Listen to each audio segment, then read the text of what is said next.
নমস্কার, আমার নাম অপর্ণা ভট্টাচার্য।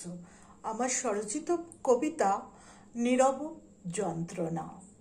যুগে যুগে মোরা যে শুনেছি ধর্ষণ ও নির্বিচারেরও কাহিনী। ত্রেতা যুগে দাপর যুগে অত্যাচারী সব অসুর যে বাহিনী, তথাই অত্যাচারিত শোষিত দু একজনাতেই ইতিহাস যে সর্বগ্রন্থিত জ্ঞাত মোরা সর্বগ্রন্থতেই।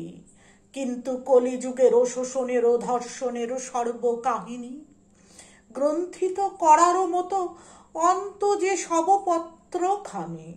এ যুগে কোটি কোটি নারী জাতিরও ধর্ষণ ব্যাখ্যাইবার ভাষা বিলুপ্তি আছে সর্বপশ্চাধম বর্ণন।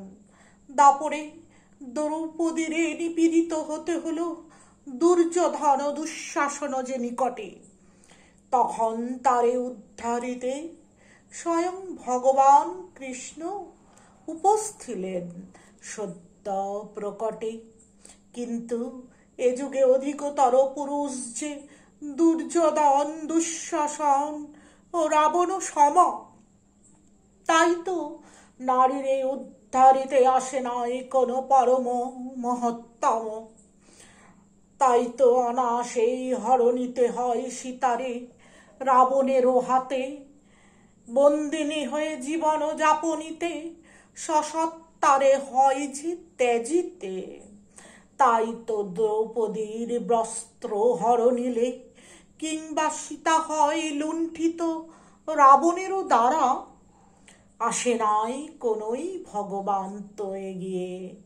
প্রস্থান করে নির্বাক জনগণ হয় যে তড়িঘড়ি দেশচ্ছাড়া। আইনেরও প্যাচে ধুয়ে মুছে সাফ হয়ে যায় ধর্ষিতারও সব যন্ত্রণা। সাক্ষী সব দিনাদিনী লোপাট যে হয় মেনে ক্ষমতাবানেরও সব মন্ত্রণা। পাই না কো আখেরে কোনোই দণ্ড সব আসল ধর্ষণকারীগণ। ন্যায় বিচারহীন সন্দেশে নিরাশাগ্রস্ত সব ধর্ষিতা নিপীড়িতার আত্মীয়া পরিজন।